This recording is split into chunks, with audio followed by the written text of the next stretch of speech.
Breath of the Wild tells the story of Calamity Ganon, a primal evil that has endured over the ages, returning time and time again throughout Hyrule's history. Of course, Breath of the Wild shows us the most recent great calamity, when the kingdom fell, the guardians and divine beasts were corrupted, and Link was placed in the Shrine of Resurrection for a century. But the game also explores the legend of the Ancient Calamity, a battle 10,000 years ago, when the Sheikah first deployed their army of machines and, alongside a princess and a hero, were able to suppress the beast. And there have been countless more.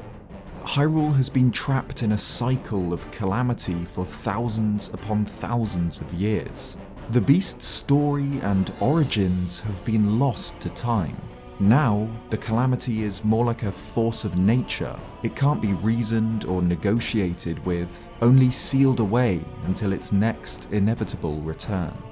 By the time of Breath of the Wild, only fragments of the calamity's distant past are remembered, and even then only as legends and folk stories. That is, until now. Tears of the Kingdom looks set to explore the origins of this great evil, as Link and Zelda uncover the calamity's source in a forgotten cave deep underground. Despite how whimsical and brilliantly cartoonish the core gameplay of Tears of the Kingdom looks, where we'll be able to explore Hyrule in almost any way we can think of, the game's story will be focused on some considerably darker themes, like the origin of the calamity and the sinister history of the man who became it. Today, let's discuss Ganondorf's history and his potential role in Tears of the Kingdom.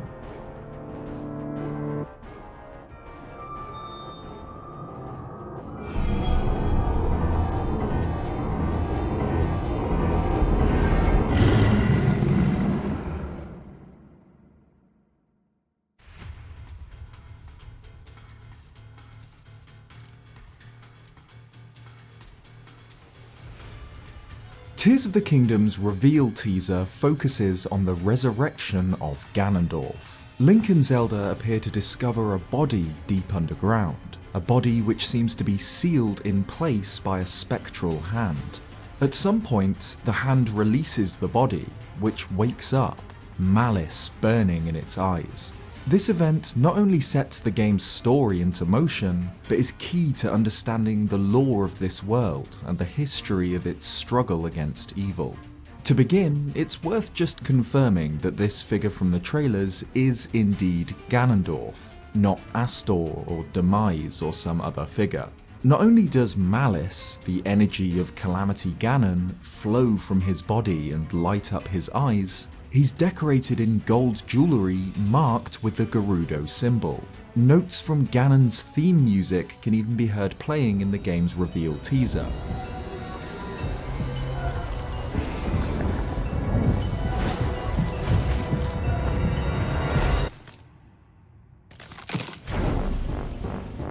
Confirming that this is, indeed, the remains of the ancient king of the Gerudo. We don't know how long he's been here, in this state. Ganondorf's mummification and apparent imprisonment underground has been a secret for a very long time, 10,000 years at the very least, dating back at least as far as the Ancient Calamity, but likely much longer even than that. The existence of this body has been a secret since before recorded history. This seal is somehow connected to the Zonai, the ancient civilization who built great statues and mazes across Hyrule. The Zonai vanished suddenly thousands of years before Breath of the Wild. It appears that they left the surface and took to the skies. In Tears of the Kingdom, Link explores floating islands inhabited by Zonai constructs, ancient machines powered by the same energy as the hand that holds Ganondorf. The caves Link and Zelda explore are filled with Zonai ruins. There's a cave painting showing Ganondorf on horseback riding alongside an army, a battle in the distant past. Considering how old this body seems to be, and the endless cycles of calamity that plague Hyrule on the surface, It's a strong possibility that Ganondorf's body is the source of the Calamity Ganon. The reason it can only be sealed away temporarily and never truly destroyed could be that the Calamity itself is little more than a puppet, a phantom created out of malice by Ganondorf, a weapon to attack Hyrule even from this forgotten chamber deep underground. The Calamity Ganon, as we see it in Breath of the Wild, is a being made entirely from malice, a concentrated form of hatred, materialized as thick, reddy purple goo. It doesn't have a physical body. Without malice, the Calamity does not exist. Even when fought in the heart of Hyrule Castle, Calamity Ganon is just malice spliced together with ancient Sheikah technology, a form that is apparently incomplete. After defeating this, Link takes on Dark Beast Ganon, whose Hyrule Compendium entry reads, "After Ganon was defeated by Link, the remaining malice pulled itself together to form this bestial creature." Everything about the Calamity, from the possession of the Guardians and Divine Beasts to the minions under its control like Bokoblins and Lynels, are just forms of malice. This is why defeating the Calamity doesn't work. It wasn't stopped forever by the Sheikah 10,000 years ago, and even Zelda destroying Dark Beast Ganon with what appears to be the full Triforce itself doesn't bring an end to Hyrule's suffering. This is because the Calamity is malice, and only malice. Destroying it is like pulling a weed but leaving the roots. And in Tears of the Kingdom, Link and Zelda encounter its roots, the body of Ganondorf, from which malice flows like blood. This could be the source of all of the malice in Hyrule. This is the puppeteer who controls the Calamity Ganon, and has used it to try and break Hyrule time and time again. There's an interesting parallel between the Calamity Ganon and Puppet Ganon from the Wind Waker. Both appear to be illusions created by Ganondorf, and both are seen in three distinct forms: a snake, a spider, and a boar. It could be the case that the entirety of Breath of the Wild was a struggle against a phantom, a distraction from the true threat. The Gerudo remember their connection to the Calamity. Urbosa notes that it is written that the Calamity once took the form of a Gerudo. This is remembered with shame, a black mark on the tribe's history. The tribe have a long-held belief that men bring only disaster, a belief that may have originated with Ganondorf. While it won't protect you from very angry fossilized sorcerers, today's sponsor, NordVPN, will protect your online anonymity. NordVPN is a service that I genuinely use every day on both my main PC at home and my mobile phone, and have done for years. You can set it up to automatically connect to the best server, and then forget about it, knowing that your ISP isn't snooping in or recording your activity online. You'll probably already know this, but NordVPN is also incredibly useful for accessing region-locked content. All it takes is one tap on the server you'd like to connect to, whether that's the UK, the USA, or Japan, and you'll be connected to the internet as if you were actually there. It's great to be able to scroll through streaming services catalogs in different regions. As NordVPN were kind enough to sponsor this video, you can grab yourself 4 extra months on a 2-year subscription by heading to nordvpn.com/ZelticVPN. That's nordvpn.com/ZelticVPN. I know it's a product that you'll have heard about before, but it's one that I can genuinely vouch for, that I personally use myself. If for whatever reason you don't click with NordVPN, then that's no problem. They offer a 30-day money-back guarantee. Cheers.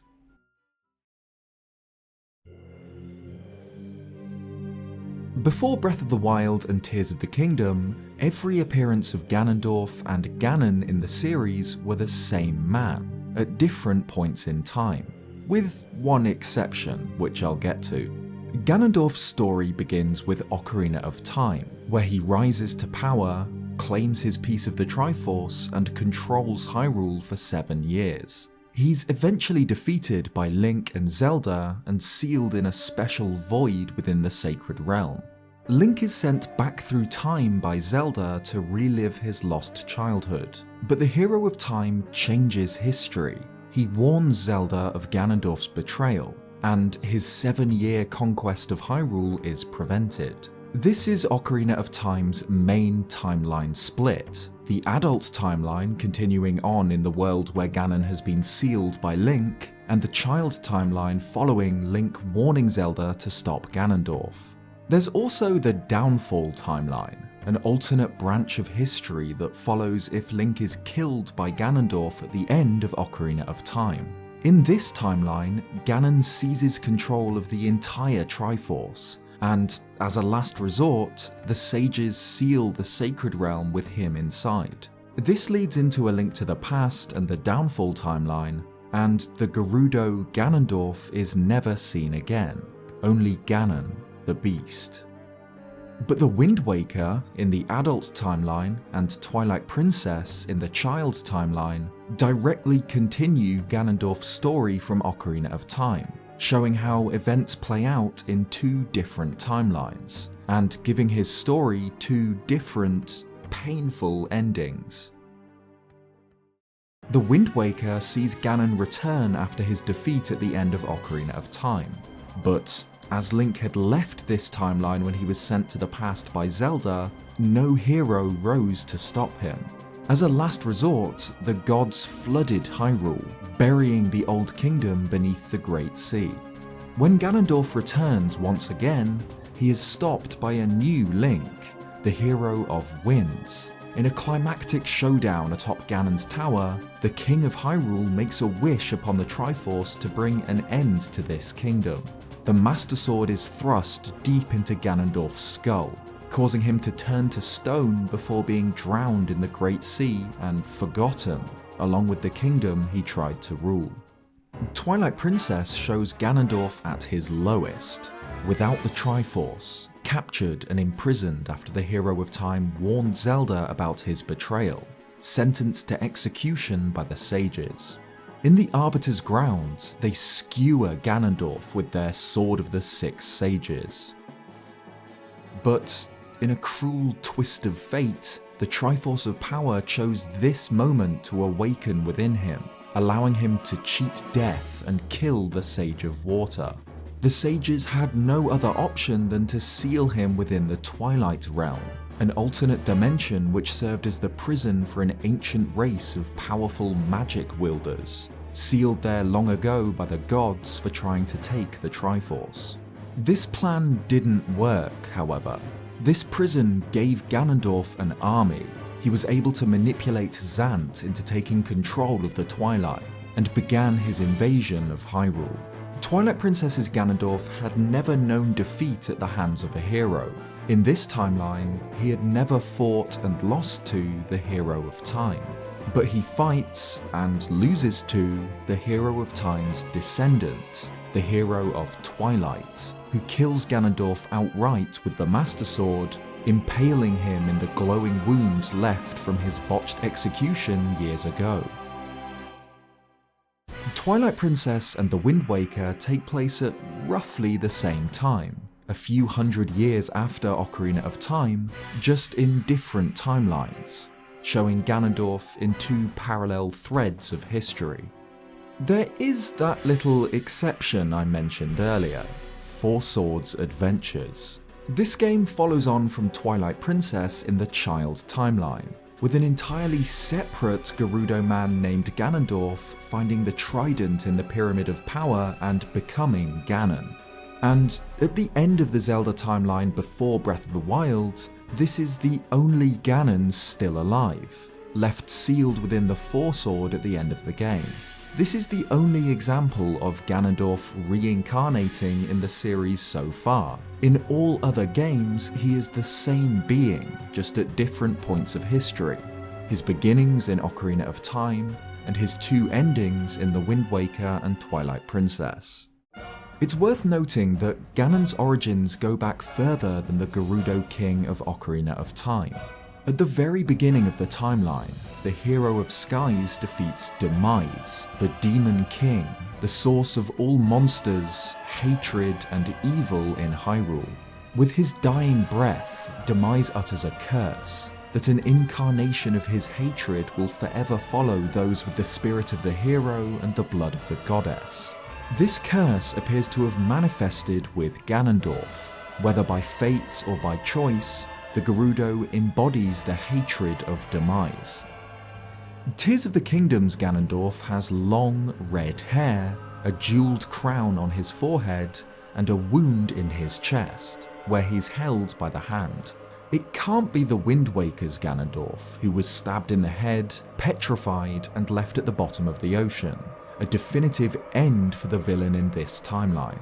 But at the end of Twilight Princess, though impaled by the Master Sword, Ganondorf warns Link and Zelda to not think that this ends here, that the history of light and shadow will be written in blood.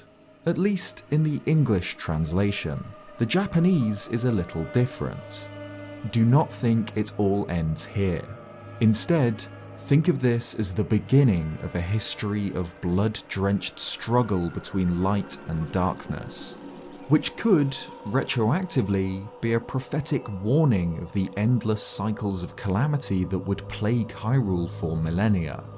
I hope this ages poorly, but I don't think we'll get a definitive answer to which Ganondorf this is, if it even is a Ganondorf we've seen before.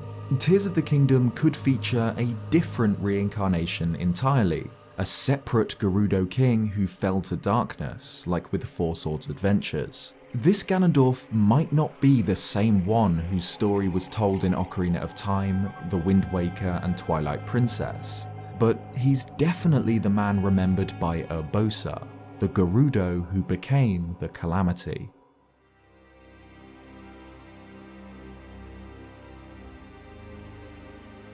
Whatever this Ganondorf's history is, it appears that, at some point, tens of thousands of years before Breath of the Wild, he was sealed underground by the Zonai, a people closely connected to spirits and to the heavens, and the gods. We see a flashback of this sealing during the reveal teaser, where the hand lunges towards Ganondorf's recoiling body. We don't know what causes Link and Zelda to explore subterranean Hyrule, though this is something we'll probably see near the very beginning of the game. Breath of the Wild describes the Calamity as appearing from deep below Hyrule Castle. Clearly, this citadel was built on top of some truly ancient secrets. It isn't yet clear where Ganondorf's body was found in Hyrule, but directly underneath the castle is a safe bet. Ganondorf waking up changes the landscape of Hyrule. His malice erupts from Death Mountain and from the edges of pits in the ground, and lifts Hyrule Castle into the air. We don't know if Hyrule Castle will be his stronghold in Tears of the Kingdom, like it was in Breath of the Wild, or if he'll remain underground, in the sky, or somewhere else entirely for most of the game. The Great Deku Tree is also missing. We see a Korok in the recent gameplay clip who's trying to reach his friend. Maybe the forest deity has been lifted to the skies too, or pulled into the depths below the surface. The Great Deku Tree was able to restore the Master Sword to its former strength during the Great Calamity. The blade was damaged by malice when Link fell, but after a century resting in the Korok forest, it was repaired. Considering that Ganondorf completely breaks the Master Sword in Tears of the Kingdom, his malice snaps it clean in two, then the disappearance of the Deku Tree could be an intentional, tactical move by the Gerudo King, removing the entity with the ability to heal this sword. In Breath of the Wild, Link explores Hyrule 100 years after the Great Calamity. Ganon has already won. In all three games he properly appears in, Ganondorf is incredibly manipulative, to the point of puppeteering Link and using his heroic actions to his own advantage. In Ocarina of Time, Ganondorf allows Link to collect the spiritual stones, then follows him into the Sacred Realm once he pulls the Master Sword. Had Link not collected the Kokiri's Emeralds, Goron's Ruby and Zora's Sapphire, Ganondorf would never have been able to access the Sacred Realm and the Triforce. The same thing happens in The Wind Waker. Ganondorf reveals that the Master Sword had served as a seal on his magic, and by pulling it, Link unlocks his full powers. Calamity Ganon's twist happened a century before the game, when it took control of the Sheikah technology and turned it against Hyrule. It remains the same for the entirety of Breath of the Wild, lurking in Hyrule Castle, waiting for you to come and kill it. Ganondorf, I'm sure, will be different. We've heard from the February trailer that he's not feeling particularly diplomatic this time around. Sweep over Hyrule. Eliminate this kingdom and her allies. But I also don't think he'll be as one-dimensional as the Calamity. I hope that he'll be much more present in the game's story, changing his plan and revealing more about his character as we progress through the game. I'm also curious about which weapon Ganondorf will use, if he wields one at all. Ocarina of Time's Ganondorf fights only with magic, until his Ganon form pulls out two swords. The Wind Waker's has twin blades, which in the Japanese versions are engraved with Kotake and Koume, the names of his surrogate mothers, the witches from Ocarina of Time. Twilight Princess's Ganondorf wields the very blade that was used to execute him. In his words, he wants to take this foul blade and use it to blot out the light forever. A Dark Lord wielding a holy sword. On the cave painting in Tears of the Kingdom's reveal teaser, we see what appears to be Ganondorf riding on horseback, wielding a trident. The trident is not only an important weapon to the Gerudo tribe in Breath of the Wild, it's the iconic weapon of Ganon, seen in games like A Link to the Past and Four Swords Adventures. If we end up fighting him at full strength, I'd love to see Ganondorf wielding a powerful trident of some kind in Tears of the Kingdom. Whatever the case, it seems that Hyrule is in more danger than ever. Breath of the Wild ends with Zelda assuring Link that she never lost hope in him. She never lost faith in him for the entire century for which she kept Calamity Ganon sealed. But in Tears of the Kingdom, things are different. But Link, I am not sure you'll be able to stop him. What could have caused Zelda to change her mind? Next month, we'll find out. Thanks for watching this video. If you liked it, leave a like or subscribe if you haven't already for more Zelda content. What do you think about Ganondorf in Tears of the Kingdom? Are you excited to see the return of the Gerudo King of Evil? Let me know down below. A huge thank you again to NordVPN for sponsoring this video. Again, check them out by heading to nordvpn.com/ZelticVPN. And as usual, a huge thank you to channel members, including Myth tier members, Zelda But a Girl, Lily, Pappy Chris, Rice Glite, Vampyfoot, Thomas Drury Wang, Celestial Kitsune, Monkey Gamer Z Official, and Gerudo Eli. Cheers guys, and I'll see you next time.